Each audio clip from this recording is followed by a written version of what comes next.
I think that you could argue gold isn't competing with treasury bills, it's competing with the long-term purchasing power of fiat currencies, and all of the global indebtedness. And I think, that's why it makes sense that the central banks are purchasing the way that they are. And they've been purchasing more than ever before. In fact, first quarter of this year was the most they've ever purchased in the first quarter ever. Funny thing is, they said they only purchased 16 tons, and the World Gold Council said, no, you're lying. You purchased 15 times that, 240 tons. It's interesting, but I think that's really, that's why I pay attention to the central banks.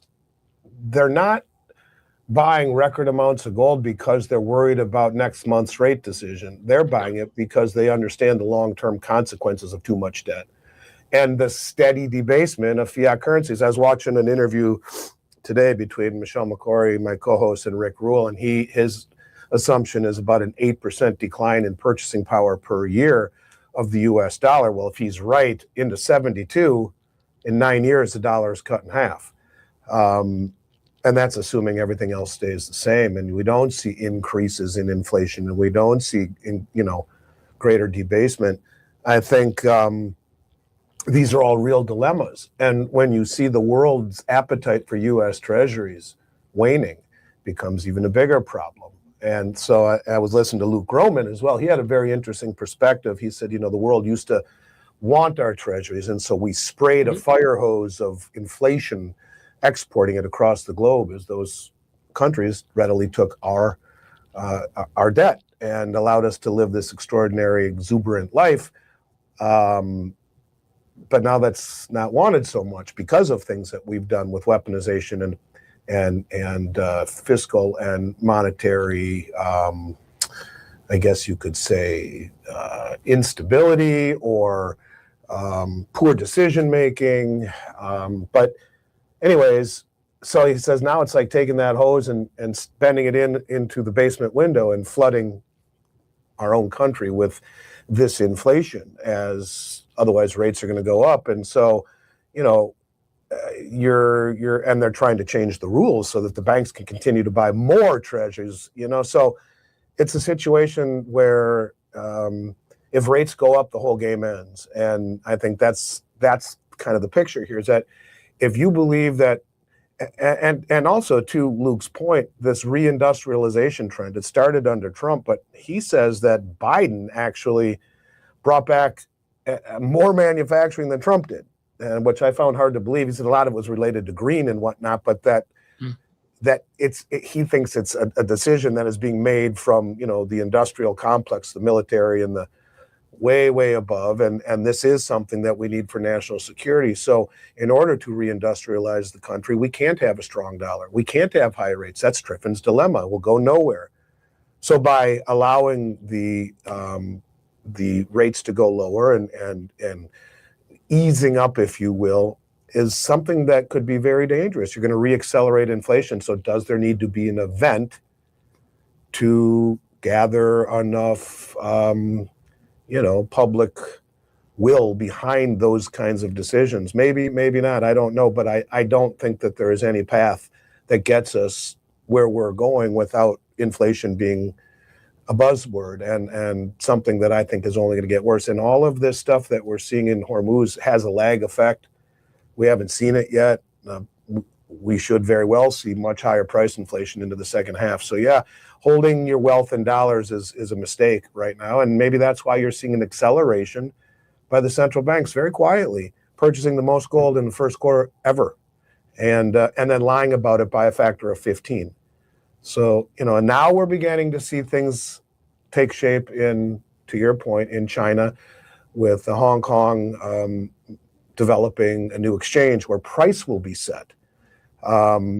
To go hand in hand with the infrastructure in Dubai and in Singapore, St. Petersburg, Mumbai, Brazil. All of these countries are building vaults. They're building settlement systems. And these are the rails, the arteries of a new system. I don't think all of this gold moving from west to east, our largest export for the last 6 months has been gold. I don't think it's gold moving from west to east per se as much as it is a new system, slowly, a settlement system in commodities, moving from west to east to places like Hong Kong where they will settle like that. And it will be immediate cash and carry type of thing. As of the 24th, what you're seeing is the elimination of the largest banks are telling their retail clients they can no longer do forward selling. They can't do futures. And so you can still buy gold, but it's for like immediate delivery. It's not playing the futures market. And what they're going to try to do, I believe, is eliminate those entities that don't have legitimate hedging purposes. You can't just roll a huge amount of short positions forward. You can't do it unless you are a legitimate hedger for some reason or another, and that will create real price discovery, hopefully. The more of these exchanges that we see across the globe that are more about real price discovery, the less reliant the world will be upon the CME and the LME, the London Metals Exchange and the COMEX. And maybe we will actually see real price discovery at some point. So it's a slow moving process, but you can see the steps or the pieces are being put in place for that to happen. Maybe that's why you saw a large portion of the JP Morgan trading desk move to Singapore. These are all little pieces of the same puzzle that are kind of coming together. But I guess more than anything, I think about this a lot, and could this be preparation for a more multipolar monetary system? Maybe. But I think that when we see all of these things happening at one time, it's far more than the footprints are unmistakable. When you see record central bank buying, when you see record repatriation, we've heard a lot about India and France, Germany, and all these countries repatriating their gold, the new physical exchanges, alternative payment systems, Mbridge and SIPs, and a steady migration of gold from west to east. Those aren't isolated events, man, and they're pieces of the same puzzle, and I don't think we're anywhere near seeing what that puzzle looks like yet, but you can see that these things are taking shape, and I think will be significant over time. I agree. What we're seeing too with what China's trying to do is they're really, we've had a lot of focus and conversation on cryptocurrencies, stable coins, CBDCs,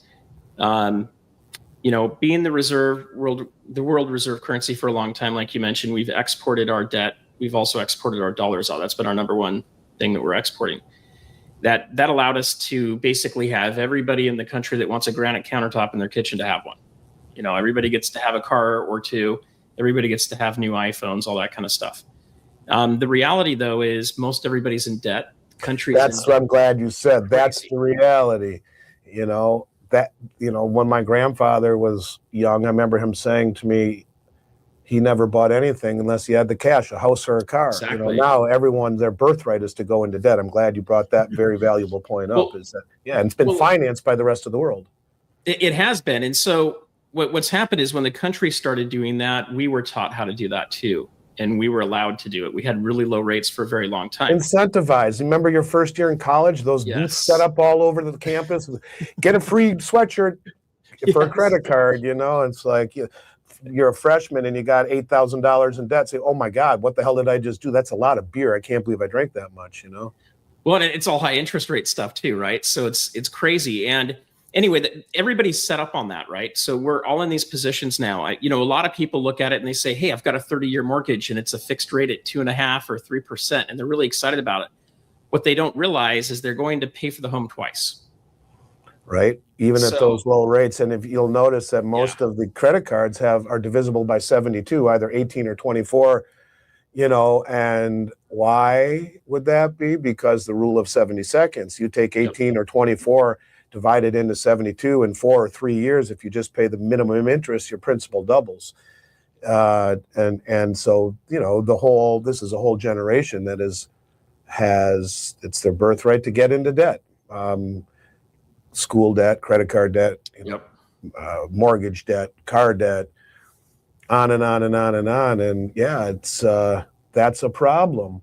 That's a very big problem in an environment where rates potentially go higher, because not only does it make it more difficult to service the debt, it squeezes the economy, and you end up seeing, layoffs and slower business cycle. And then it really becomes, even that 2.5% mortgage that's so great, you lose your job. What are you doing?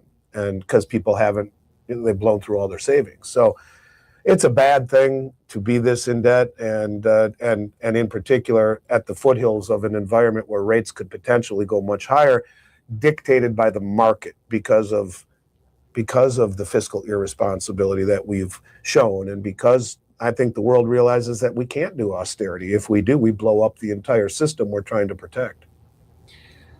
I agree, and the system's created that way, right? There's an incentive for you to have a mortgage on your home. You get tax write-offs, all these other things that go on. And the other thing I'll just put in there about inflation is, if your W-2 income, if your company gives you a standard of living increase, it's all based on the CPI numbers, which are not correct either. So you get the CPI number that basically says 2.5% inflation when there's really like 5 or 6.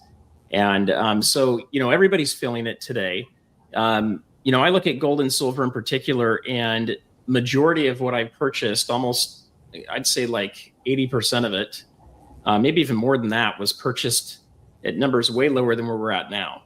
So I'm still way up, and it's nice to be up way higher, and we will be in the future, I believe. I see this as a good time to buy. I see this as a good time to consolidate. Maybe there's something you don't like, swap it out. I think it's a good time to kind of consider what your ratio is with gold, silver, and other metals, as well as your net worth. And, to me, metals are still very liquid, yet they haven't lost the purchasing power like the dollar has. Now, if you bought at the top, you're going to have to wait a little bit of time. There is something that people should know about. I've talked about this on a few shows, and it got a lot of buzz. Okay. Were you ever a stockbroker?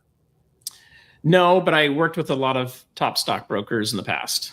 Do you know what the 30-day wash rule is?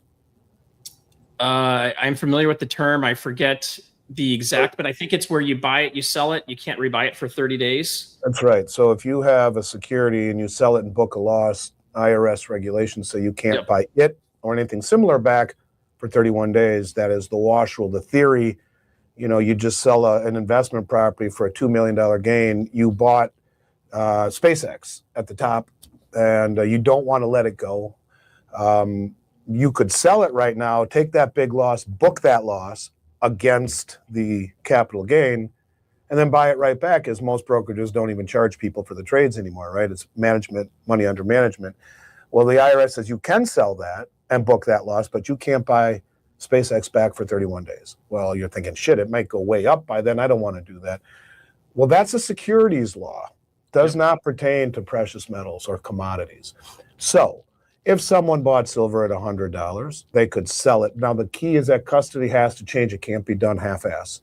So either it's in a depository where it just simply moves from one account to the next, or we help people send it back. They book the loss. How is that loss booked? We buy it back from them. They have every legal right to buy it right back. Now, you can write off that loss. It would be short-term. It would be regular income otherwise, but there is a formula that you can write it off against long-term capital gains. I don't know exactly how it works. Talk to your accountant. But the bottom line is that you could sell and buy it right back, carry that loss forward, or write it off against capital gains. Yep. And then the cool part about it is that you will have never wrote a check out to repurchase the metals, because you sell it, and then we use the proceeds of that sale to immediately repurchase it. The loss of privacy in and of itself in buying metals is writing out a check or sending a wire. You show your accountant, this is what I did. You have no obligations to show what you did with the proceeds. If you ever had to show, here's the receipt. I just exchanged it for this. I decided I wanted to buy it right back. I changed my mind. That's legal. So it's also it's legal with crypto because they have been viewed as personal property. It's a loophole that I can't imagine stays open forever, but it's called the precious metals tax swap. I have a legal opinion. from what's the name of CBIZ? It's a national accounting firm that says, it is only directed towards, in the law, towards securities. So book it, right? Take the loss, do what you want with the loss, take the proceeds and repurchase the metal. It's going to cost you a couple % to do so, but you never wrote a check out to repurchase the metal. You receive it back paper trail free legally, and you get that loss. So just a little bit of insight for people who may find themselves in a position where this is something that would help.